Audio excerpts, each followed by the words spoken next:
Act 1 of The Life and Death of King John by William Shakespeare.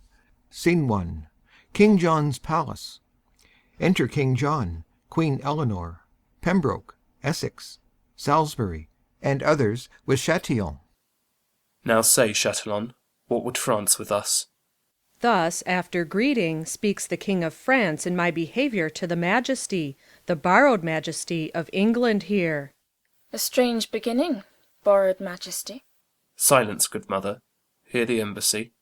Philip of France, in right and true behalf of thy deceased brother, Geoffrey's son, Arthur Plantagenet, lays most lawful claim to this fair island and the territories, to Ireland, Poitiers, Anjou, Touraine, Maine, desiring thee to lay aside the sword which sways usurpingly these several titles, and put these same into young Arthur's hand, thy nephew and right royal sovereign.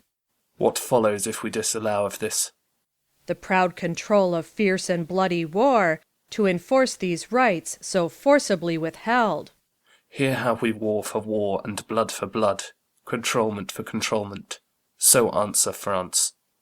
Then take my king's defiance from my mouth, the farthest limit of my embassy. Bear mine to him, and so depart in peace. Be thou as lightning in the eyes of France, for ere thou canst report I will be there. The thunder of my cannon shall be heard, so hence, be thou the trumpet of our wrath and sullen presage of your own decay. An honourable conduct let him have. Pembroke, look to it. Farewell, Chatillon. Exeunt Chatillon and Pembroke. What now, my son? Have I not ever said how that ambitious Constance would not cease, till she had kindled France and all the world upon the right and party of her son? This might have been prevented and made whole with very easy arguments of love, which now the manage of two kingdoms must, with fearful bloody issue, arbitrate. Our strong possession and our right for us. Your strong possession much more than your right, or else it must go wrong with you and me. So much my conscience whispers in your ear, which none but heaven and you and I shall hear. Enter a sheriff. My liege, here is the strangest controversy that from country, to be judged by you, that e'er I heard. Shall I produce the men? Let them approach. Our abbeys and our priories shall pay this expedition's charge. Enter Robert and the bastard. What men are you? Your faithful subject, I, a gentleman born in Northamptonshire, and eldest son, as I suppose, to Robert Falconbridge, a soldier, by the honour-giving hand of Coeur de Lion knighted in the field. What art thou? The son and heir to that same Falconbridge. Is that the elder, and art thou the heir? You came not of one mother, then, it seems. Most certain of one mother, mighty king, that is well known, and, as I think, one father. But for the certain knowledge of that truth I put you all to heaven and to my mother. Of that I doubt, as all men's children may. Out on thee, rude man! Thou dost shame thy mother, and wound her honour with this diffidence. I, madam? No, I have no reason for it. That is my brother's plea, and none of mine, the which, if he can prove, pops me out at least from fair £500 a year. Heaven guard my mother's honour and my land. A good blunt fellow. Why, being younger born, doth he lay claim to thine inheritance? I know not why, except to get the land. But once he slandered me with bastardy. But whether I be as true begot or no, that still I lay upon my mother's head. But that I am as well begot, my liege, fair fall the bones that took the pains for me, compare our faces, and be judge yourself. If old Sir Robert did beget us both, and were our father and this son like him, oh, old Sir Robert, father, on my knee, I give heaven thanks I was not like to thee. Why, what a madcap hath heaven lent us here! He hath the trick of Coeur de Lion's face, the accent of his tongue affecteth him. Do you not read some tokens of my son in the large composition of this man? Mine eye hath well examined his parts, and finds them perfect, Richard. Sirrah, speak. What doth move you to claim your brother's land? Because he hath a half face like my father, With half that face would he have all my land, a half-faced groat 500 pound a year. My gracious liege, when that my father lived, your brother did employ my father much. Well, sir, by this you cannot get my land, your tale must be how he employed my mother. And once dispatched him in an embassy to Germany, there with the emperor to treat of high affairs touching that time. The advantage of his absence took the king, and in the meantime sojourned at my father's, where how he did prevail I shame to speak, but truth is truth. Large lengths of seas and shores between my father and my mother lay, as I have heard my father speak himself, when this same lusty gentleman was got. Upon his deathbed he by will bequeathed his lands to me, and took it on his death that this my mother's son was none of his, and if he were, he came into the world full 14 weeks before the course of time. Then, good my liege, let me have what is mine, my father's land, as was my father's will. Sirrah, your brother is legitimate. Your father's wife did after wedlock bear him, and if she did play false, the fault was hers, which fault lies on the hazards of all husbands that marry wives. Tell me, how if my brother, who, as you say, took pains to get this son, had of your father claimed this son for his? In sooth, good friend, your father might have kept this calf bred from his cow from all the world. In sooth he might. Then if he were my brother's, my brother might not claim him, nor your father, being none of his, refuse him. This concludes, my mother's son did get your father's heir. Your father's heir must have your father's land. Shall then my father's will be of no force to dispossess that child which is not his? Of no more force to dispossess me, sir, than was his will to get me, as I think. Whether hadst thou rather be of Falconbridge, and, like thy brother, to enjoy thy land, or the reputed son of Coeur de Lion, lord of thy presence, and no land beside? Madam, and if my brother had my shape, and I had his, Sir Robert's his, like him, and if my legs were two such riding rods, my arms such eel-skin stuffed, my face so thin that in mine ear I durst not stick a rose, lest men should say, Look where 3 farthings goes, and to his shape were heir to all this land, would I might never stir from off this place, I would give it every foot to have this face. I would not be Sir Nob in any case. I like thee well. Wilt thou forsake thy fortune? Bequeath thy land to him, and follow me. I am a soldier, and now bound to France. Brother, take you my land, I'll take my chance. Your face hath got 500 pound a year, yet sell your face for 5 pence, and 'tis dear. Madam, I'll follow you unto the death. Nay, I would have you go before me thither. Our country manners give our betters way.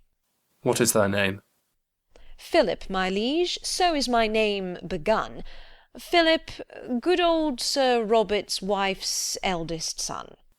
From henceforth bear his name whose from thou bear'st. Kneel thou down, Philip, but rise more great. Arise, Sir Richard and Plantagenet. Brother, by the mother's side, give me your hand. My father gave me honour, yours gave land. Now blessed by the hour, by night or day, when I was got, Sir Robert was away. The very spirit of Plantagenet. I am thy grandame, Richard, call me so. Madam, by chance, but not by truth. What though? Something about a little from the right, in at the window, or else o'er the hatch. Who dares not stir by day, must walk by night, and have is have, however men do catch. Near or far off, well won is still well shot, and I am I, howe'er I was begot. Go, Falconbridge, now hast thou thy desire. A landless knight makes thee a landed squire. Come, madam, and come, Richard. We must speed for France, for it is more than need. Brother, adieu, Good fortune come to thee, for thou wast got to the way of honesty. Exeunt all but Bastard. A foot of honour better than I was, but many a many foot of land the worse. Well, now can I make any Joan a lady? Good den, Sir Richard, God a mercy, fellow. And if his name be George, I'll call him Peter, for new-made honour doth forget men's names. 'Tis too respective and too sociable for your conversion. Now your traveller, he and his toothpick at my worship's mess, and when my nightly stomach is sufficed, why then I suck my teeth and catechize my picked man of countries. My dear sir, thus leaning on my elbow, I begin, I shall beseech you. That is question now, and then comes answer, like an Absey book. Oh, sir, says answer, at your best command, at your employment, at your service, sir. No, sir, says question, ay, sweet sir, at yours. And so, ere answer knows what question would, saving in dialogue of compliment, and talking of the Alps and Apennines, the Pyrenean and the river Po, it draws towards supper. In conclusion so. But this is worshipful society, and fits the mounting spirit like myself. For he is but a bastard to the time that doth not smack of observation. And so am I, whether I smack or no, and not alone in habit and device, exterior form, outward accoutrement, but from the inward motion to deliver sweet, sweet, sweet poison for the age's tooth, which, though I will not practise to deceive, yet to avoid deceit, I mean to learn, for it shall strew the footsteps of my rising. But who comes in such haste in riding robes? What woman post is this? Hath she no husband that will take pains to blow a horn before her? Enter Lady Falconbridge and Gurney. Oh me, it is my mother. How now, good lady? What brings you here to court so hastily? Where is that slave, thy brother? Where is he, that holds in chase mine honour up and down? My brother Robert, old Sir Robert's son? Colbrand the giant, that same mighty man.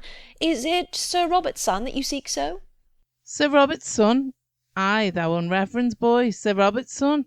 Why scorn'st thou at Sir Robert? He is Sir Robert's son, and so art thou. James Gurney, wilt thou give us leave a while? Good leave, good Philip. Philip, sparrow. James, there's toys abroad. Anon I'll tell thee more. Exit Gurney. Madam, I was not old Sir Robert's son. Sir Robert might have ate his part in me upon Good Friday, and ne'er broke his fast. Sir Robert could do well, marry, to confess, could he get me? Sir Robert could not do it. We know his handiwork. Therefore, good mother, to whom am I beholding for these limbs? Sir Robert never hoped to make this leg. Hast thou conspired with thy brother too, that for thine own gain shouldst defend mine honour? What means this scorn, thou most untoward knave? Knight, knight, good mother, basilisco like. What, I am dubbed, I have it on my shoulder. But, mother, I am not Sir Robert's son. I have disclaimed Sir Robert and my land. Legitimation, name, and all is gone. Then, good my mother, let me know my father. Some proper man, I hope. Who was it, mother? Hast thou denied thyself a Falconbridge? As faithfully as I deny the devil. King Richard Coeur de Lion was thy father. By long and vehement suit I was seduced, to make room for him in my husband's bed. Heaven lay not my transgression to my charge. Thou art the issue of my dear offence, which was so strongly urged past my defence. Now by this light, were I to get again, madam, I would not wish a better father. Some sins do bear their privilege on earth, and so doth yours. Your fault was not your folly. Needs must you lay your heart at his dispose, subjected tribute to commanding love, against whose fury and unmatched force the aweless lion could not wage the fight, nor keep his princely heart from Richard's hand. He that perforce robs lions of their hearts may easily win a woman's. Ay, my mother, with all my heart I thank thee for my father. Who lives and dares but say thou didst not well when I was got, I'll send his soul to hell. Come, lady, I will show thee to my kin, and they shall say, when Richard me begot, if thou hadst said him nay, it had been sin. Who says it was, he lies. I say 'twas not. Exeunt. End of Act 1.